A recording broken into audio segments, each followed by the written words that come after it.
मकर राशि वाले मेरे मित्रों, आप सभी का बहुत बहुत स्वागत है मकर राशि भिंड यूट्यूब चैनल में। इस जुलाई के महीने में आपके घर आने वाले हैं यह एक देवता। ये यूं कहें कि एक बहुत बड़ी दिव्य शक्ति, और 1 2 3 नहीं, पूरे 10 दिनों तक यह आपके घर में रहने वाले हैं और आपसे मांग कर रहे हैं बस इस एक चीज की। जी हाँ मित्रों, कौन से हैं यह देवता और क्यों जुलाई के महीने में ही आपके घर आने वाले हैं, और कौन सी है वह एक चीज जिसकी ये आपसे मांग कर रहे हैं।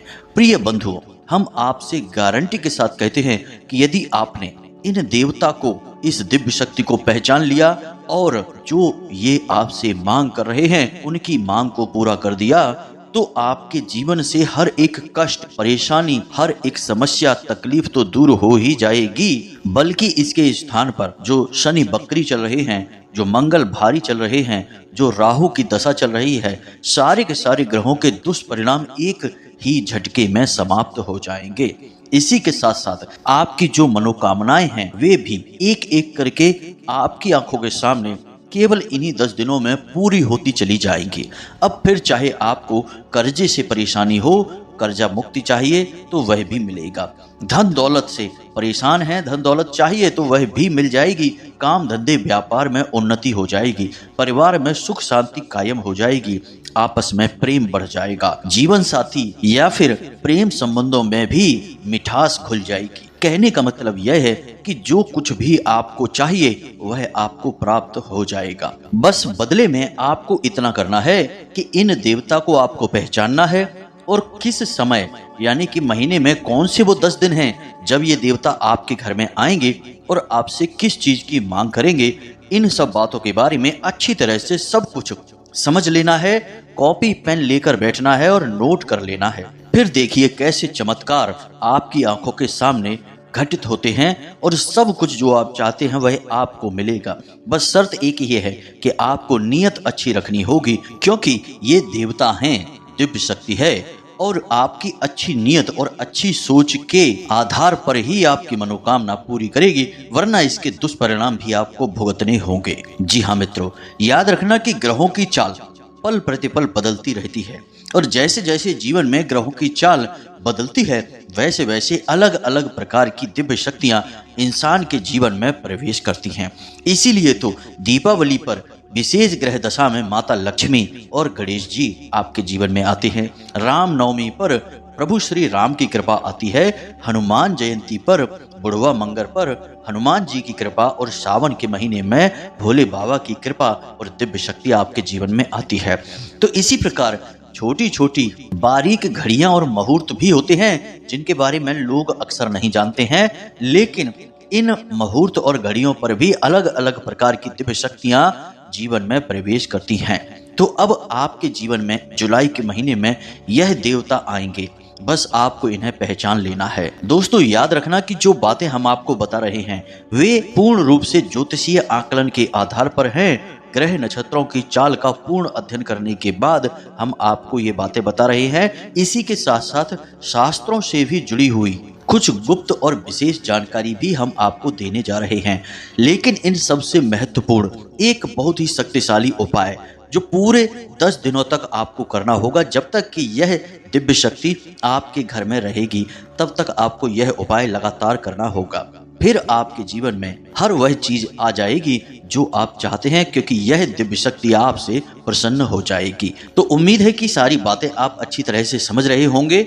इस वीडियो को पूरा देखेंगे ताकि हमारी मेहनत सफल हो जाए और माता रानी की पूर्ण कृपा और आशीर्वाद भी आपको प्राप्त हो जाए। तो चलिए इस ज्ञानवर्धक वीडियो की शुरुआत करते हैं, लेकिन इससे पहले माता रानी को आभार तो व्यक्त करेंगे ही, क्योंकि उन्हीं की कृपा और उन्हीं के आशीर्वाद से हमारे और आपके जीवन में खुशियों की बरसात होगी। तो चलिए कमेंट बॉक्स में लिखिए जय माँ भद्रकाली कृपा करो। एक बार नहीं 3 बार लिखना, माता रानी आपसे अवश्य ही प्रसन्न होकर आशीर्वाद देंगी। इसी के साथ साथ प्रिय मित्रों, आपसे एक और निवेदन है कि यदि आप इस चैनल पर पहली बार आए हैं तो आप इस चैनल को सब्सक्राइब करके बगल में जो घंटी का निशान है उसे भी अवश्य ही दबा ही दें, ऐसा करते ही आप हमारे और माता रानी के दिव्य परिवार के सदस्य बन जाएंगे। फिर जो भी पूजा पाठ अनुष्ठान हम माता रानी की सेवा में करेंगे, उनमें से कुछ न कुछ हिस्सा आपको भी आंशिक लाभ तो प्राप्त होगा ही होगा, क्योंकि आप परिवार के सदस्य बन चुके हैं। और सबसे बड़ी बात कि हम अपने हर वीडियो में, हर ज्ञान की बात में माता रानी की कृपा को अवश्य शामिल करते हैं। उन्हीं के द्वारा दी गई दिव्य अनुभूतियों और दिव्य अनुभवों के आधार पर ही हम आपको सारी बातें बताते हैं। हमने माता रानी की लंबे समय तक सेवा आराधना की है, तो अब इतना तो हमें भी माता रानी ने अधिकार और प्रेम दे दिया है कि हम माता रानी की शुद्ध कृपा आप लोगों तक पहुंचा सके। तो चलिए जल्दी से चैनल को सब्सक्राइब करिए, फिर आगे बढ़ते हैं। प्रिय बंधुओं, अर्जुन ने भगवान श्री कृष्ण से पूछा कि हे माधव, एक इंसान विपत्ति से, परेशानी से मुक्त कैसे हो सकता है, इसका मार्ग क्या है? तो भगवान ने बड़ा सुंदर ही जवाब दिया। जरा ध्यान से सुनिए। भगवान बोले, हे पार्थ, ध्यान से सुनो। जो मन बैर भाव से मुक्त होता है और शुद्ध होता है, फिर विपत्ति के समय संसार का कोई भी इंसान उसका साथ दे या ना दे, लेकिन ईश्वर की दिव्य शक्ति हमेशा किसी न किसी रूप में उसके साथ अवश्य होती है और उसे मुसीबत से बाहर निकालने का मार्ग भी बताती है।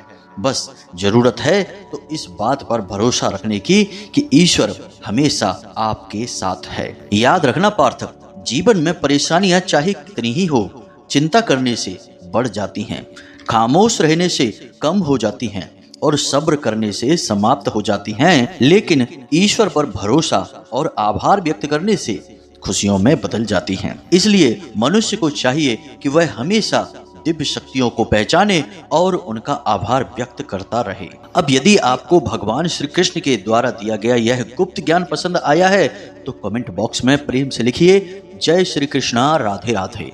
तो प्रिय बंधुओं, भगवान श्री कृष्ण भी इसी विषय की बात कर रहे हैं जो आज के इस वीडियो में हमने उठाया है। हमेशा हर समय किसी न किसी विशेष प्रकार की दिव्य शक्ति या देवी देवताओं की कृपा इंसान के ऊपर रहती ही रहती है। बस इंसान दुनियादारी के चक्करों में पड़कर सब कुछ भूल बैठा है, स्वयं को ही भूल बैठा है, बस भ्रमित होकर यहाँ से वहाँ भटकने में लगा हुआ है। प्रिय बंधुओं, अब आप जरा अपने जीवन के बारे में विचार करके देखिए। याद करिए वह पल जब आप किसी भयंकर मुसीबत में घिर चुके थे, आपको बचने का कोई रास्ता नजर नहीं आ रहा था। तभी आपको किसी ऐसी जगह से मदद आई, या यूं कहें कि कोई एक ऐसा अनजान इंसान या फिर एक ऐसा इंसान जिससे आपको बिल्कुल भी मदद की उम्मीद न थी, उसने भी आपकी मदद की और उस मुसीबत से आपको बाहर निकालने में मदद की। अब दोस्तों, सोचने की बात है कि जहां से आपको कोई उम्मीद न थी, वहां से आपको मदद क्यों मिली? क्योंकि वह मदद दैवीय शक्तियों से प्रभावित थी। मदद के लिए जो हाथ बढ़ा था वह असल में भगवान का ही तो हाथ था। यदि आपका मन शुद्ध है, पवित्र है, तो इस संसार में कोई भी ऐसी विपत्ति नहीं है जो आपका बाल भी बांका कर सके, क्योंकि शुद्ध और पवित्र और सरल स्वभाव के लोगों के साथ तो हमेशा भगवान रहते ही हैं। और आपका खुद का स्वभाव बिल्कुल ऐसा ही है। हम आपसे कई बार पहले भी कह चुके हैं और फिर कहने जा रहे हैं कि पूरे राशि चक्र में केवल आपकी ही राशि एकमात्र ऐसी राशि है जिसके लोग भगवान को बहुत अधिक प्रिय होते हैं, क्योंकि आपका दिल बिल्कुल कांच की तरह साफ होता है। आपके मन में किसी के लिए कोई बैर नहीं होता है। हाँ, आपकी जुबान कड़वी अवश्य हो सकती है, आप किसी से कठोर शब्द कह सकते हैं, आप किसी का क्रोध में आकर अपमान भी कर सकते हैं, क्योंकि ये तो भावनाएं हैं और भावनाएं नियंत्रण से बाहर भी हो जाती हैं। लेकिन आपका मन बहुत ही साफ है। जैसे ही आपको यह पता चलता है कि आपने गलती कर दी है, बिना मतलब में ही किसी का अपमान कर दिया है या कोई गलत कार्य आपके हाथों से हो चुका है, तो आपका मन ग्लानि से भर जाता है। आप उस गलती की भरपाई करने की पूरी कोशिश करने लगते हैं, और जब तक आप ऐसा नहीं करते आपका मन पश्चाताप से भरा रहता है और आप किसी न किसी रूप में उस गलती की भरपाई कर ही देते हैं। अब यही सब तो पवित्र गुण हैं जिनकी भगवान को तलाश रहती है। ये यूं कहें कि ये ईश्वरीय गुण हर इंसान के अंदर नहीं होते हैं, लेकिन आपके अंदर हैं। तो आप चिंता ना करें, इस जुलाई के महीने में इस देवी शक्ति का आप स्वागत करिए। हम आपको सारी बातें विस्तार से बताने जा रहे हैं। हम पहले तो आपको समय बताएंगे, इस दिव्य शक्ति के बारे में बताएंगे, फिर आपको उस विशेष चीज के बारे में बताएंगे जो यह दिव्य शक्ति आपसे मांग रही है, और सबसे अंत में एक शक्तिशाली उपाय जो आपको लगातार 10 दिनों तक करते रहना होगा। जी हाँ मित्रों, इस दिव्य शक्ति के बारे में और समय के बारे में, जब यह दिव्य शक्ति आपके जीवन में प्रवेश करेगी, घर में आएगी, इसके बारे में लोगों को बिल्कुल भी ज्ञान नहीं रहता है, और जिन्हें ज्ञान होता है वे इसका लाभ लेकर जीवन में चमत्कारी परिणाम लेकर आते हैं। तो अब ध्यान से सुने सारी बातें, हम एक एक करके आपको सब कुछ बताने जा रहे हैं। तो प्रिय बंधुओं, समय की बात कर लेते हैं। 6 जुलाई से लेके 15 जुलाई तक का 10 दिन का समय इस एक दिव्य शक्ति का रहेगा जो आपके घर में, आपके जीवन में प्रवेश करेगी। अब यह दिव्य शक्ति कौन है? यह दिव्य शक्ति 9 देवियों की शक्ति है। 6 जुलाई से 15 जुलाई तक 10 दिनों के लिए गुप्त नवरात्रि का विशेष पर्व आ रहा है। अब आप सोचेंगे कि इसमें कौन सी बड़ी बात है, यह तो साधारण सी चर्चा है, साधारण सा विषय है। लेकिन मित्रों, यह साधारण सा विषय नहीं है। आप खुद ही समझिए कि साल में 4 बार नवरात्रि का पर्व आता है, लेकिन इन 4 बार में 2 बार की जो नवरात्रि होती है वे गुप्त होती हैं। अब गुप्त नवरात्रि को गुप्त नवरात्रि क्यों कहा जाता है? ऐसा इसलिए है क्योंकि हम आपको बताएं कि शास्त्रों में जो वर्णन मिलता है उसके आधार पर इन 2 गुप्त नवरात्रियों की शक्ति इतनी प्रचंड होती है कि इन्हें देवी देवताओं ने जानबूझकर गुप्त रखा है। असल में जो चैत्र और शारदीय नवरात्रि होती हैं वे सामान्य तौर पर पूजा पाठ करने के लिए होती हैं, किसी विशेष मनोकामना की सिद्धि के लिए नहीं होती हैं। लेकिन जो गुप्त नवरात्रि होती हैं उनमें इतनी अधिक ऊर्जा है कि साधक यदि जरा सी भी पूजा पाठ विधि विधान को पूरा कर लेता है तो माँ दुर्गा की 9 शक्तियां सारी की सारी मनोकामनाएं साधक की पूरी कर देती हैं। इसलिए कहीं किसी गलत साधक के हाथ में यह जानकारी ना पहुंच जाए और गलत तरीके से कोई इसका प्रयोग ना कर बैठे, इस वजह से देवताओं ने इस नवरात्रि के समय को गुप्त रखा है। जी हाँ मित्रों, अब शास्त्रों में तो यह जानकारी बहुत विस्तार के साथ है। यदि हम इसके बारे में आपको पूर्ण विस्तार से बताएंगे तो वीडियो बहुत लंबा हो जाएगा। फिलहाल आप यह समझिए कि आपकी राशि के जातकों के लिए यह समय किसी सोने के खजाने से कम नहीं है, क्योंकि हम आपको बताएं कि आपके जीवन में जो दिन प्रतिदिन समस्याएं हैं, एक के बाद एक आ रही मुसीबतें हैं, साथ ही साथ शनि देव की चाल भी बकरी है और मंगल भारी है और राहु की भी महादशा चल रही है। तो ऐसी नकारात्मक परिस्थितियों में आपके लिए हानि के कई अवसर उत्पन्न हो रहे हैं। तो अब कैसा हो कि ऐसे में एक ऐसा पल आए, एक ऐसी स्थिति उत्पन्न हो जब आप इन सारी नकारात्मक परिस्थितियों की काट कर सकते हैं, साथ ही साथ सीधे माता पार्वती और भगवान भोलेनाथ से वह सब कुछ हासिल कर सकते हैं जो कि आपकी पहुंच से दूर है, लेकिन आपकी सच्ची मनोकामना है। याद रखना कि जो नवरात्रि में 9 देवियों के स्वरूप हैं वे सब माता पार्वती के ही स्वरूप हैं। जैसे कि 10 महाविद्याओं में संपूर्ण महाविद्याएं माता सती का स्वरूप हैं। तो अब आप ध्यान से सुनिए कि आपको ऐसे में क्या करना है। मित्रों, याद रखना कि यह विशेष पर्व जिसमें कि माता दुर्गा की संपूर्ण शक्तियां आपके घर में और हर एक जातक के जीवन में प्रवेश करेंगी, यह आपके लिए बहुत अधिक लाभदायक है। अब आपको इसका पूरा लाभ कैसे प्राप्त करना है इसे आप अच्छी तरह से समझिए। लेकिन इससे पहले एक और बात हम आपको बता दें कि नवरात्रि तो 9 दिनों की होती हैं। अब यह नवरात्रि और अधिक खास है क्योंकि यहाँ पर पूरे 10 दिन की नवरात्रि होगी।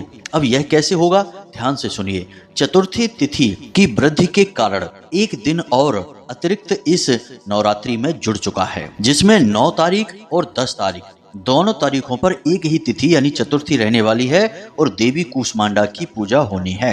तो यह आपको समझ में आ गया कि क्यों 10 दिन की नवरात्रि हो रही है। और जब भी नवरात्रि 10 दिन की होती है तो यह बहुत अधिक शुभ होती है, बहुत पवित्र होती है। तो अब आपको सारी बात समझ आ गई। अब आपको क्या करना है, कौन से उपाय हैं, कौन से कार्य हैं जो आपको करने हैं, वे आप ध्यान से समझिए। सबसे पहला कार्य, आपको माता रानी को अपने घर में स्थापित करना होगा।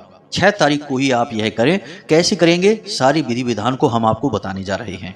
सुबह स्नान आदि करने के बाद, शुद्धि के बाद आप एक नारियल लें, उसे लाल कपड़े में लपेटें और उसके ऊपर लाल रंग का धागा या मौली को लपेटें। उसके बाद आप एक कलश स्थापित करें, उसके ऊपर अन्न का एक पात्र रखें, गेहूं रख लें और उसके ऊपर आप उस नारियल को स्थापित करें। देवी दुर्गा की यदि प्रतिमा है आपके पूजा घर में तो अच्छी बात है, नहीं है तो आप बाजार से खरीद लाएं और पूरी शुद्धता और प्राण प्रतिष्ठा के बाद उस तस्वीर को, उस फोटो को अपने पूजा घर में स्थापित कर लें और उस फोटो की ही आपको पूजा करनी है और उस नारियल की माँ दुर्गा के रूप में पूजा करनी है। तो पहले दिन से ही आपको उस नारियल को पूजा करना है और उसे देवी का स्वरूप मानकर उसके सामने गाय के घी का एक दीपक जलाना है। यह क्रिया आपकी सुबह के समय की रहेगी, यानी कि सुबह के समय स्नान आदि करने के बाद आप उस नारियल के सामने गाय के घी का एक दीपक जलाएं और प्रतिदिन कलश के जल को पवित्र करते रहें, यानी कि 24 घंटे में उस जल को किसी पवित्र पौधे में विसर्जित करने के बाद नए जल को भर दें और नारियल को फिर से वहां स्थापित करके दीपक को जला दें। इसके बाद आपको नवाड़ मंत्र की एक माला जाप करनी है। जी हाँ मित्रों, यदि मंत्र जाप करने के लिए आपके पास सुबह समय नहीं है तो आप रात्रि के समय भी मंत्र जाप कर सकते हैं। अब यदि आपको अपने कष्ट तकलीफों से मुक्ति प्राप्त करनी है तो आप मंत्र जाप करने के लिए स्फटिक की माला का प्रयोग करें। जी हाँ मित्रों, कांच जैसे मोती होते हैं उन्हें ही स्फटिक कहते हैं। स्फटिक की माला का प्रयोग करें और नवाड़ मंत्र तो आप जानते ही हैं, ओम ऐम ह्लीम क्लीम चामुंडाय बिच्चे। जी हाँ मित्रों, इसमें पूरी 9 देवियों की 9 शक्तियां समाहित होती हैं। इस नवाड़ मंत्र की एक माला जाप आपको प्रतिदिन करनी होगी। इसी के साथ साथ आपको दुर्गा चालीसा का पाठ भी करना है। यह विशेष विधि विधान आपको पूरे 10 दिनों तक लगातार चलाना है और उसके बाद 10वें दिन आपको यह नारियल विसर्जित कर देना है। यह माता का स्वरूप है, अब आप इसे मातृ स्वरूप के तौर पर ही विसर्जित कर दें। यह विशेष पूजा का विधि विधान है जो आपको पूरे 10 दिनों तक चलाना होगा। अब कुछ जरूरी सावधानियां हैं जो आपको अवश्य ही माननी होंगी। मानकर चलिए कि आपकी कोई विशेष मनोकामना है, जैसे कि आपको नौकरी चाहिए, कर्ज से मुक्ति चाहिए, बीमारी से मुक्ति चाहिए, कोई भी एक विशेष मनोकामना है या कोई एक संकट है जो आपको विशेष तौर पर परेशान कर रहा है, उससे मुक्ति चाहिए, तो इस संकट से मुक्ति के लिए या कार्य सिद्धि के लिए एक विशेष उपाय है जो आपको इसी दौरान करना है। और हम आपसे दावे के साथ कहते हैं कि आपकी जो परेशानी है या जो मनोकामना है वह 10 दिन के अंदर अंदर ही पूरी हो जाएगी, 10 से 11वां दिन नहीं होगा। जी हाँ मित्रों, बस याद रखना कि आप एक ही मनोकामना या एक ही संकट के बारे में विचार करेंगे, बार बार उसे बदलेंगे नहीं। और यह संकट या परेशानी, मनोकामना जो भी कुछ है, यह सकारात्मक होनी चाहिए, यानी कि इसके हटने से किसी के जीवन में कष्ट नहीं आना चाहिए। तो अब आपको क्या उपाय करना है, जरा इसे ध्यान से सुनिए। हमने आपको बताया कि आपको नवाड़ मंत्र का स्फटिक की माला से एक माला प्रतिदिन जाप करना होगा। अब यह जाप आप रात्रि के समय करेंगे, 9 बजे से 11 बजे के बीच में कभी भी आप इस जाप को करेंगे। अब आपकी कोई विशेष मनोकामना है तो उस मनोकामना की पूर्ति के लिए आप जब रात्रि के समय माता रानी की पूजा करेंगे, यानी कि नारियल की और माँ दुर्गा की तस्वीर की जब पूजा आराधना करेंगे, उस समय आप एक कमल का पुष्प माता रानी को अर्पित करेंगे। जी हाँ मित्रों, कमल का पुष्प माता रानी को अर्पित करेंगे और जैसे ही आपका जाप समाप्त होगा, आप उस कमल के पुष्प में से एक पंखुड़ी या एक पत्ती ले लेंगे। जी हाँ मित्रों, और माता रानी से आप यह बात मन ही मन बताएंगे कि हे माता रानी, हमारी यह अमुक मनोकामना है जिसे आप पूरी करें, हम आपसे ऐसी कामना करते हैं, यह हमारी इच्छा है। इसी के साथ साथ आप उस कमल की पत्ती को जब आप सोने जाएं, उस समय अपनी तकिए के नीचे रखकर सो जाएं। अब आपको यह विशेष ध्यान देना है कि जब आप इस कमल की पत्ती को अपने तकिए के नीचे रखेंगे तो इसके बारे में किसी से कोई चर्चा नहीं करेंगे। दूसरा कि इस दौरान आप किसी से कोई बात नहीं करेंगे, यानी यह आपका दिन का अंतिम कार्य होगा। इसके बाद आप सीधे सो जाएंगे और जब आप सोने जाएंगे तो आप सीधे लेटेंगे, अपनी छाती पर हाथ रखेंगे और मन ही मन माता रानी से प्रार्थना करेंगे कि हे माता रानी, आप हमारी इस मनोकामना को पूरी करें, ऐसी हमारी कामना है, हमारी आपसे विनती है। और बस इसी कामना के साथ आप सो जाएंगे। मोबाइल नहीं देखेंगे, किसी से बात नहीं करेंगे, कोई चर्चा नहीं करेंगे। दूसरा कि इस गुप्त नवरात्रि के संपूर्ण पर्व के दौरान आप सात्विक भोजन करेंगे, झूठ नहीं बोलेंगे और जमीन पर लेटेंगे।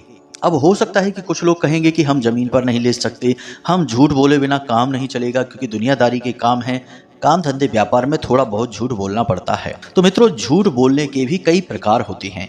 एक झूठ वह होता है जो किसी को हानि पहुंचाने के लिए यानी ठगी और बेईमानी करने के लिए बोला जाता है, और एक झूठ वह होता है जो स्वयं के बचाव के लिए बोला जाता है। यह झूठ हमारे शास्त्रों में अनुकूल है। जी हाँ मित्रों, इसीलिए भगवान श्री कृष्ण ने भी महाभारत में झूठ बोला है कई जगहों पर, क्योंकि यह झूठ अपने बचाव के लिए है, ना कि किसी को हानि पहुंचाने के लिए। असल में झूठ का मकसद ही यह होता है कि किसी की हानि पहुंच जाए। अब यदि आप झूठ से अपना बचाव करना चाहते हैं तो कोई समस्या नहीं है। उम्मीद है आप समझ रहे होंगे कि हम आपसे क्या कहना चाहते हैं। अब यदि आप जमीन पर नहीं सो सकते हैं तो यह भी चलेगा, लेकिन जिस बिस्तर पर आप सोएंगे उस बिस्तर पर आप भोजन नहीं करेंगे, और सोने से पहले प्रतिदिन उस पर बिछाई जाने वाली चादर को आप साफ सुथरा करेंगे, यानी कि धुली हुई शुद्ध चादर बिछाएंगे और अगले दिन उसे पुनः धुलने के लिए डाल देंगे। यानी बासी चादर नहीं होनी चाहिए और बिस्तर पर जूठन या भोजन नहीं होना चाहिए, क्योंकि वहां पर आवाहन हो रहा है माता रानी की दिव्य शक्तियों का, और ऐसे में पवित्रता का ख्याल रखना बहुत आवश्यक है। और सबसे अंतिम कि जब आप सोने जाएं तो फिर पवित्रता का पूरा ख्याल रखें, यानी स्नान आदि के बाद, पूजा पाठ के बाद पूरे विधि विधान के साथ इस नियम का पालन करें।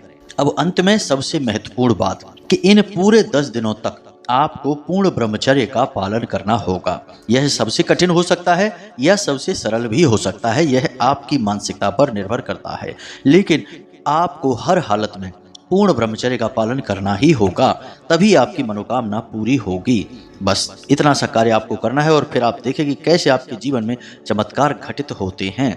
अब सबसे अंतिम बात की वीडियो में हमने कहा था कि यह दिव्य शक्ति आपसे एक चीज मांग रही है।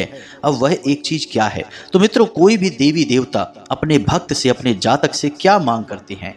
भक्ति की मांग करते हैं, साधना की मांग करते हैं। तो यह माता रानी की दिव्य शक्ति आपसे साधना की मांग कर रही है, क्योंकि साधना की मांग करने के पीछे मकसद यह है कि जब आप साधना करेंगे तभी तो वह दिव्य शक्ति आपकी मदद कर पाएगी, अन्यथा कैसे आपकी मदद करेगी? भगवान श्री कृष्ण और सुदामा के बीच के संबंध तो आप जानते ही हैं, परम मित्र थे। फिर भी भगवान श्री कृष्ण कहते हैं कि जब सुदामा कुछ कदम आगे बढ़ाएंगे तभी तो हम उनकी तरफ जा पाएंगे। जब तक भक्त कोई कदम नहीं बढ़ाएगा, भगवान उसकी मदद कैसे करेंगे? भगवान भी उसी की मदद करते हैं जो पहले अपनी स्वयं की मदद करता है। तो उम्मीद है कि आप समझ रहे होंगे कि हम आपसे क्या कहना चाहते हैं। अब यदि कोई प्रश्न आपके मन में उठता है तो आप बेफिक्र होकर प्रश्न पूछें, कमेंट बॉक्स में पूछें या फिर व्हाट्सएप नंबर पर पूछें जो डिस्क्रिप्शन में दिया गया है। इसी के साथ साथ आज के इस वीडियो को विराम देते हैं। हमेशा हंसते रहिए, मुस्कुराते रहिए, सकारात्मक रहिए। याद रखिए कि माता रानी की दिव्य कृपा और आशीर्वाद आपके साथ है, तभी आप इस वीडियो को यहाँ तक देख पाए हैं। तो पूरे भाव और प्रेम से बोलो, जय माई की जय, माँ भद्रकाली। माता रानी आपका कल्याण करें। धन्यवाद।